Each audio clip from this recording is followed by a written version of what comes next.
নমস্কার বন্ধুরা, আমি আবার চলে আসলাম নতুন ভিডিও নিয়ে, নতুন এপিসোড নিয়ে। আজকের এপিসোডটা হলো অলৌকিকতার ভরা পুরী জগন্নাথ মন্দিরে এক আশ্চর্য রহস্য লুকিয়ে আছে। তো পুরী জগন্নাথ মন্দিরে কয়েকটি অলৌকিক ও রহস্য ঘটনা এক নজরে চলুন দেখে নিই।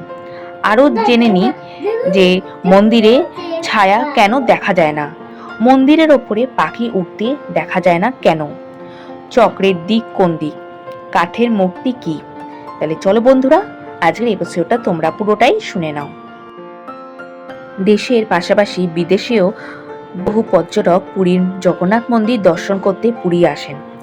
বিশ্বাস, ভগবান শ্রীকৃষ্ণ জগন্নাথ অবতারে পুরীর এই মন্দিরে অধিষ্ঠান করেন।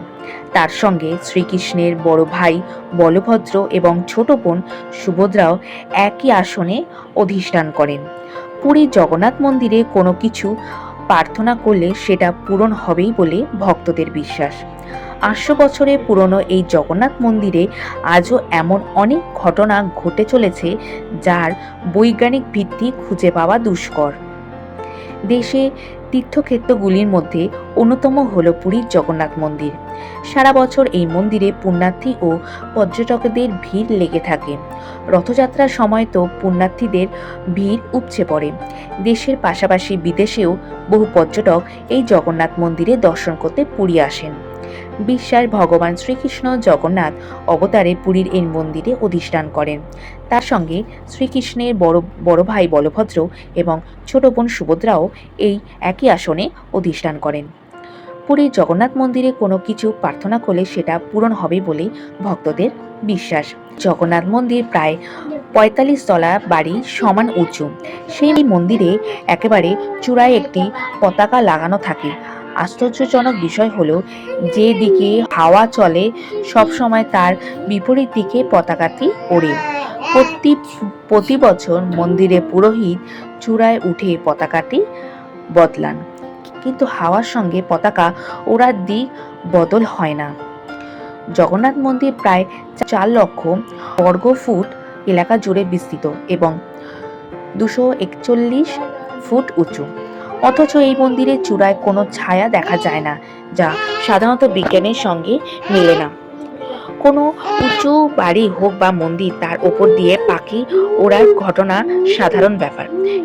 মন্দিরের ওপরে পাখি উঠতে দেখা যায় না কেন?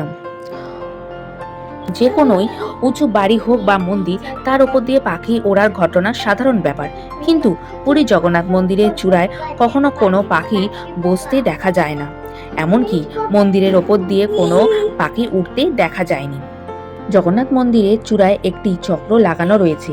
আশ্চর্যজনক বিষয় হলো, যে কেউ যে কোনো প্রান্ত থেকে এই চক্রের দিকে তাকান, মনে হবে চক্রটি তার দিকে ঘোরানো।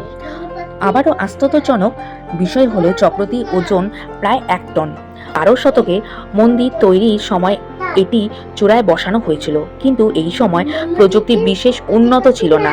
ফলে কিভাবে চূড়ার ওপর চক্রটি বসানো হলো তা নিয়ে সংশয় রয়েছে। প্রতি ৮, ১২ ও ১৯ বছর অন্তর পুরী মন্দিরে বিগ্রহ বদল হয়, অর্থাৎ পবিত্র নিম গাছের কাঠ দিয়ে জগন্নাথ দেব, বলভদ্র ও সুভদ্রার নবকলেবর করা হয়। আর পুরনো মূর্তি। আশ্চর্যজনক বিষয় হলো, জগন্নাথ দেবের নবকলেবরের জন্য যে গাছটি নির্বাচিত করা হয় সেটি মন্দির কর্তৃপক্ষের নির্ধারণ এক কুঠারের গোপনে ২১ দিন ধরে কাটেন, কেউ জানতেও পারে না। নবকলেবরের পর মূর্তি বদল করা হয় বিশেষ নিয়মে মেনে। জগন্নাথ মন্দিরে প্রবীণ পুরোহিতের যোগ বিধে হাতে দস্তানা পরিয়ে মূর্তি বদল করা হয়। সেই সময় গোটা শহরে বিদ্যুৎ সংযোগ বিচ্ছিন্ন করে দেওয়া হয় এবং মন্দিরের বাইরে কেন্দ্রীয় বাহিনী মোতায়েন করা হয়। কথিত আছে, মূর্তি বদল করা কেউ দেখে ফেললে তার বড় ক্ষতি হতে পারে, চোখ নষ্ট হয়ে যেতে পারে। এই জগন্নাথ মন্দিরে রান্নাঘর বিশ্বের বৃহত্তম রান্নাঘর বলা হয়। এই রান্নাঘরের জগন্নাথদেবের জন্য মহাপ্রসাদ তৈরি প্রক্রিয়াও অবাক করা। মাটির তৈরি উনুনে কাঠের আঁচ দিয়ে একটি পাত্রের ওপর আরেকটি পাত্র করে পরপর ৭টি পাত্র বসিয়ে রান্না করা হয়। আজও এইভাবে রান্না সম্পন্ন হয়। সবচেয়ে আশ্চর্য বিষয় হলো প্রথমে প্রথমে ওপরের পাত্রে রান্না সেদ্ধ হয়, তারপর এক এক করে নিচের পাত্রগুলি রান্না হয়। উনুনের ওপরে যে পাত্রটি বসানো সেটি রান্না সবশেষে সম্পূর্ণ হয়। মন্দিরে যতই ভক্ত আসুক কখনো প্রসাদ কম পড়ে না। প্রতিদিন জগন্নাথ দেব, বলভদ্র এবং সুভদ্রাকে ৫ দফায় ভোগ দেওয়া হয়। এছাড়া রোজ ৫৬ ভোগ দেওয়া হয়, যার মধ্যে ভাত, ডাল, সবজি থেকে মিষ্টি, বাদাম সহ নানা রকমের খাবার থাকে। সমুদ্রের গর্জন কে না জানে? অনেক দূর পর্যন্ত সমুদ্রের গর্জন শোনা যায়, কিন্তু জগন্নাথ মন্দিরের ভেতর প্রবেশ করলে সমুদ্রের গর্জন, ঢেউয়ের কোনো শব্দ শোনাই যায় না। কথিত আছে, দেবী সুভদ্রা চেয়েছিলেন মন্দিরের ভেতর নীরবতা বজায় থাকবে, তাই মন্দিরের ভেতর সমুদ্রের শব্দ শোনা যায় না।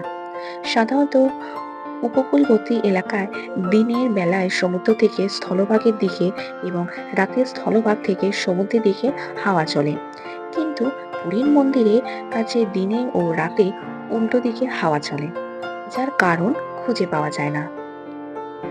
তাহলে বন্ধুরা, আজকে তোমরা পুরোটাই শুনে নিলে যে পুরীর জগন্নাথ মন্দিরে এক আশ্চর্য, রহস্যময় অলৌকিকতা কি কি আছে।